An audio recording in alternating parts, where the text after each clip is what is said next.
Hello my dear friends and my dear students. We are going to learn 10 structures today. आज हम 10 structures शुरू करने जा रहे हैं. Tense forms. How many types of tense form? How many forms are there? Number 1 present tense, number 2 past tense and number 3 future time. I have written future time. It is not tense. These three are divided into 4 parts. That means present tense is divided into 4 parts. Past tense is divided into 4 parts and future time is also divided into 4 parts. Tense structures जो होते हैं वो 3 तरह के होते हैं, present tense, past tense और future time. ये तीनों अलग अलग चार पार्ट्स में 4 फॉर्म में डिवाइड हुए हैं. जैसे कि प्रेजेंट का present simple, present progressive, present perfect progressive. Past tense का भी past simple, past progressive, past perfect progressive और फ्यूचर टाइम का भी ये 4 सिंपल, प्रोग्रेसिव, परफेक्ट और परफेक्ट प्रोग्रेसिव होते हैं. तो ये सबको हम एक एक बारी करके पढ़ेंगे. उससे पहले हमें ये पता चलना चाहिए कि प्रेजेंट और पास्ट को टेंस क्यों बोला जाता है और फ्यूचर को हम टाइम क्यों बोलते हैं. इसका वजह ये है, time is a period. Time एक पीरियड होता है, एक समय का धारा होता है, एक समय होता है. टाइम मीन्स समय.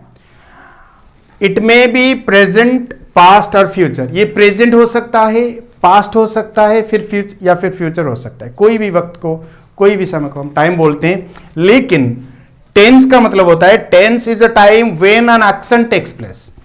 जिस वक्त पर, जिस समय पर कोई एक्शन होता है उसको हम टेंस बोलते हैं.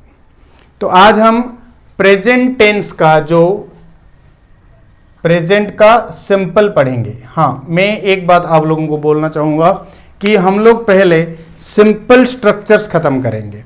प्रेजेंट सिंपल, पास्ट सिंपल और फ्यूचर सिंपल, ताकि आप लोगों को ये क्या आसान होगा समझने के लिए कि तीनों सिंपल टेंस स्ट्रक्चर में डिफरेंस क्या है. प्रेजेंट सिंपल में क्या क्या ऑक्सिलरीज लगते हैं और मेन वर्ब्स लगते हैं, पास्ट सिंपल में क्या लगते हैं और फ्यूचर सिंपल में क्या लगते हैं. बहुत आसान होगा समझने के लिए. पहले सिंपल खत्म करेंगे, फिर जाएंगे प्रोग्रेसिव को, फिर perfect progressive. That is the easiest trick, easiest way to understand all the 10 structures very nicely. तो इसका स्क्रीनशॉट एक ले लीजिए. हम शुरू करेंगे present simple tense. Present simple sentences express any habitual action. Habitual action in the sense जो हम हैबिचुअली करते हैं, रेगुलरली करते हैं. जैसे कि सुबह इतने बजे मैं उठता हूँ, इतने बजे ब्रश करता हूँ, इतने बजे नहाता हूँ और इतने बजे पढ़ता हूँ, कॉलेज जाता हूँ, स्कूल. ये सब हैबिचुअल एक्शन होते हैं जो कि हम हैबिचुअली करते हैं, आदत के रूप से करते हैं, रेगुलरली करते हैं. आप इसको बोल सकते हैं रेगुलर एक्टिविटी भी बोल सकते हैं. इसको हम रेगुलर एक्टिविटी भी बोल सकते हैं.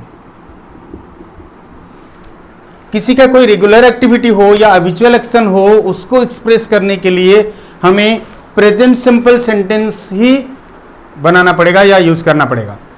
सेकेंड वन, साइंटिफिक लॉ या नेचुरल लॉ. साइंस के जो लॉ होते हैं या नेचुरली जो लॉ होते हैं, रूल्स होते हैं, उसको अगर हम बोलना चाहें उसको भी हम प्रेजेंट सिंपल सेंटेंस में ही बोलेंगे. थर्ड वन होता है यूनिवर्सल ट्रूथ. ये ब्रह्मांड में जो सच है, जैसे कि the earth moves around the sun. हमारी जो पृथ्वी, जो हमारा प्लैनेट, वो सन के चारों तरफ घूमता रहता है. वो प्रेजेंट सिंपल में ही बोलना पड़ेगा. दिन के बाद रात, रात के बाद दिन होता है, ये भी प्रेजेंट सिंपल में बोलना पड़ेगा. हमारे सौरमंडल में 9 प्लैनेट्स सन के चारों तरफ घूमते हैं, वो भी प्रेजेंट सिंपल में बोलना पड़ेगा.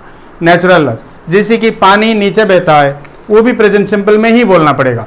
जितने सारे scientific law, natural law, universal truth, habitual action, regular activity और sports commentary.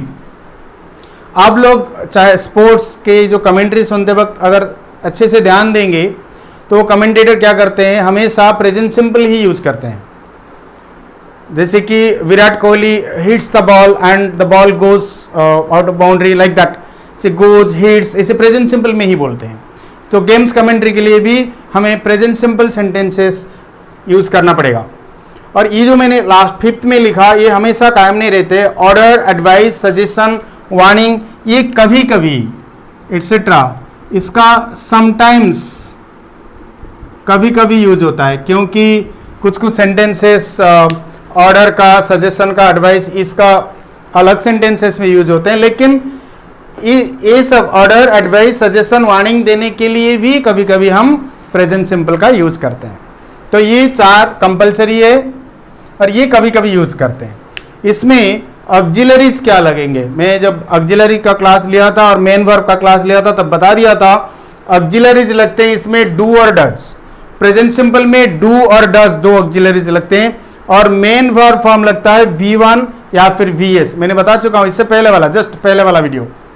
Verb forms, main verb forms, इसमें ऑक्सिलरीज डू डज और मेन वर्ब फॉर्म V1 और VS। आपको याद रखना पड़ेगा, जब कभी आप प्रेजेंट सिंपल की सेंटेंस बनाओगे तो आपको 1-2 चीज लगाना जरूरी है, डू या डज, डू या डज, V1 और VS। ये VS कहां पर लगेंगे, देखिए, we use VS instead of V1। Instead of मतलब बदले में V1 के बदले हम VS लगाएंगे और डू के बदले हम डज लगाएंगे। रेगुलर जो लगाया जाता है वो सेंटेंसेस में V1 या फिर डू लगाए जाते हैं। जब मैं सेंटेंसेस दूंगा, नेगेटिव, इंट्रोगेटिव सब पढ़ाऊंगा, तब आपको अच्छी तरह समझ में आ जाएगी। अभी फिलहाल आप ये समझ लीजिए, हम रेगुलरली V1 का यूज करते हैं सेंटेंसेस में।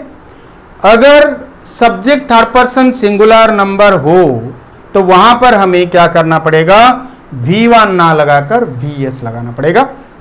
वही सेम रूल अप्लाई होते हैं यहां पर। जब हम रेगुलरली, नॉर्मली अदर सब्जेक्ट्स के साथ हम डू यूज करते हैं, जब नेगेटिव में I do not understand, they do not play, do you go there, do use करते हैं। लेकिन अगर subject third person singular number हो तो वहां पर डू के जगह पर डज लगाया जाएगा। क्या लगाया जाएगा, डज। या देखिए, डज लगाया जाएगा डू के जगह पर और VS लगाया जाएगा V1 की जगह पर। ये हो गया। यहां कुछ मैंने लिखा हूं, some common adverbs we use in present simple sentences. Present simple sentences बनाते वक्त हम कुछ कॉमन एडवर्ब्स का यूज करते हैं। कॉमन एडवर्ब्स ऑफ टाइम, आप बोल सकते हो कॉमन एडवर्ब्स ऑफ टाइम, जैसे कि daily, always, sometimes, often, rarely, seldom, nowadays, everyday, every month, every year, every week. ये सब कॉमन एडवर्ब्स हमारे प्रेजेंट सिंपल सेंटेंसेस में यूज होते हैं। जैसे कि मैं रोजाना एक्सरसाइज करता हूं, आई डू एक्सरसाइज डेली या एवरी डे। रेगुलरली भी यहां पर आप जो adverbs of time, adverbs of frequency भी होता है। जैसे कि मैं लगातार या रेगुलरली उनकी मदद करता हूं, I help him regularly.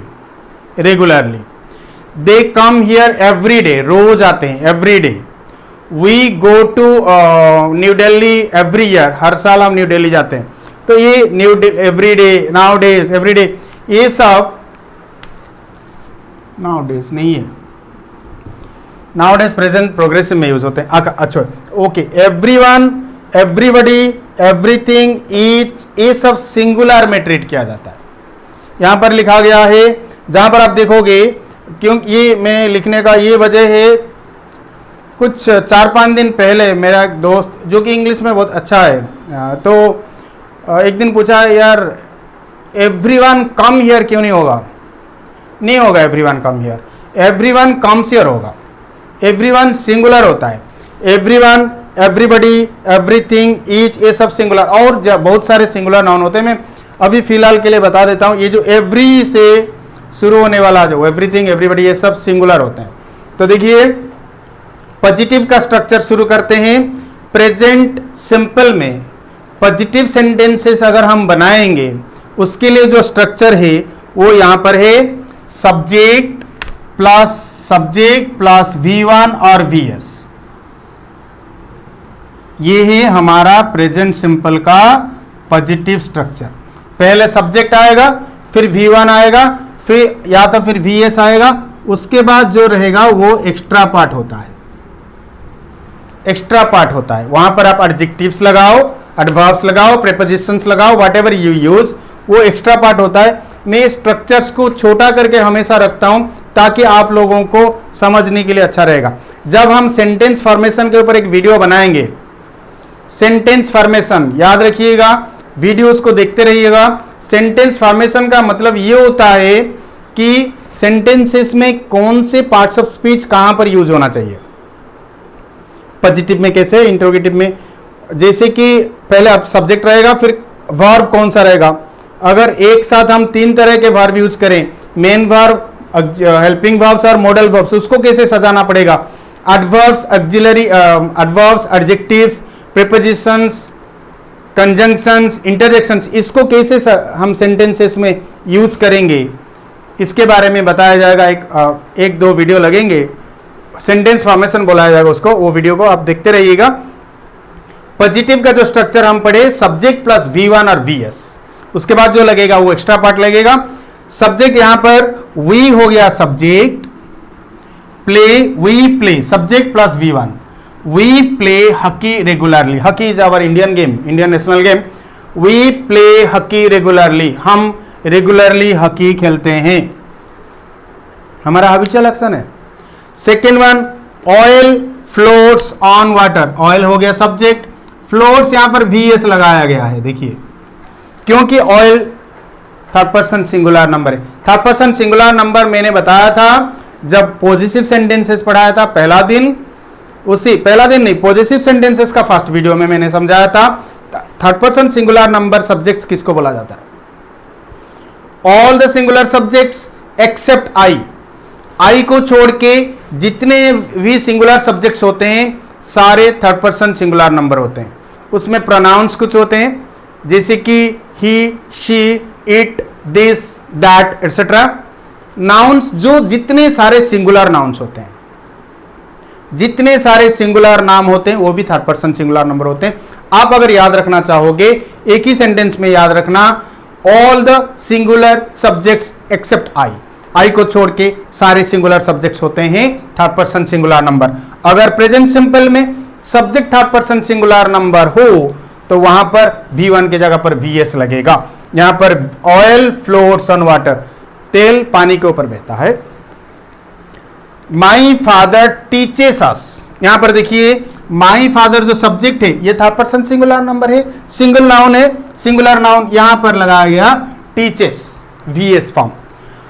Everyday, मेरे पापा रोज हमें पढ़ाते हैं, कोई बच्चा बोल रहा है मेरे पापा हमें रोज पढ़ाते हैं, पढ़ाते हैं, जाते हैं, खाता हूं, आते हो, ऐसे सेंटेंसेस प्रेजेंट सिंपल के होते हैं। द विलेजर्स, यहां पर थर्ड पर्सन सिंगुलर नंबर नहीं है, प्लूरल है। The villagers help one another, हमेशा रखिए, अगर दो के बीच में बताया जाता है तो ईच अदर बोला जाता है, अगर ग्रुप में बोला जाता है तो वन अनदर बोला जाता है। एक्टिव दे रहा हूं मैं यहां पर। द विलेजर्स मतलब ग्रुप ऑफ पीपल, वो एक दूसरे की मदद करते हैं, मतलब help one another. Everyone likes him, everyone likes him, यहां everyone third person singular number है, इसके लिए वर्ब का एस फॉर्म लगाया गया, वर्ब का एस फॉर्म, VS फॉर्म लगाया गया, एवरीवन लाइक्स हिम।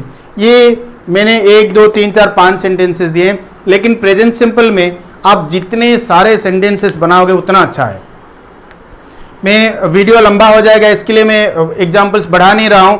मैं आप लोगों को एक सलाह दे रहा हूं, आप अगर कम से कम 10 बनाओगे, 10, 1 2 3 4, ये 4 स्पोर्ट्स कमेंट्री भी ऑर्डर या एडवाइस के ऊपर। हाँ, एक बात मैं बताना चाहूंगा, ऑर्डर, एडवाइस, सजेशन, वार्निंग, ये सब इंपेरेटिव सेंटेंस बोला जाता है। और इंपेरेटिव सेंटेंसेस को अगर आप प्रेजेंट सिंपल में बनाना चाहोगे, उसका सब्जेक्ट रहता है यू, उसका सब्जेक्ट रहता है यू। जगह नहीं है, मैं यहां पर लिख रहा हूं, इंपेरेटिव सेंटेंस का रहता है सब्जेक्ट यू। कोई किसी को ऑर्डर दे रहा है कि तुम ये काम करो, you do this work, do this work, समझ रहे हो, कोई बोल रहा है। लेकिन यहां पर क्या होता है, इंपेरेटिव सेंटेंसेस में ये यू गायब हो जाते हैं, ये साइलेंट रहते हैं या ओमिटेड रहता है। तो खाली होता है डू दिस वर्क, और ये प्रेजेंट सिंपल में है। अगर कोई किसी को सजेशन दे रहा है कि ये लेसन को पढ़ लो या सीख लो, यू लर्न दिस लेसन के बदले बोला जाता है लर्न दिस लेसन, और ये प्रेजेंट सिंपल का होता है। अगर कोई किसी को वार्न दे रहा है, ये लिमिट क्रॉस मत करो, you do not cross this limit, इसके बदले हम बोलते हैं do not cross this limit. यहां पर यू साइलेंट रहता है, ये इंपेरेटिव होता है, और ये प्रेजेंट सिंपल का सेंटेंस ही है।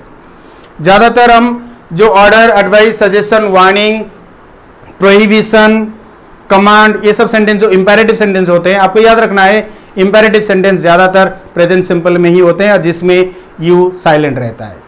आज के लिए इतना ही। मेरे ख्याल से आप लोगों को ये वीडियो अच्छा लग रहा होगा। ये जो स्ट्रक्चर वे, मैं एक चीज बताना चाहूंगा, ग्रामर बुक्स में या फिर अलग वीडियोस में आप बहुत सारे एक्सप्लेनेशन सुने होंगे, लेकिन ये जो स्ट्रक्चर के जरिए आसानी से सेंटेंस बनाने वाला जरिया, जो मेथड, शायद आपको कहीं नहीं मिलेगा। अगर आपको अच्छा लग रहा हो तो प्लीज चैनल को सब्सक्राइब कर दीजिए, वीडियो को लाइक कीजिए, दोस्तों के बीच में शेयर करना मत भूलिए। Bye bye, thanks.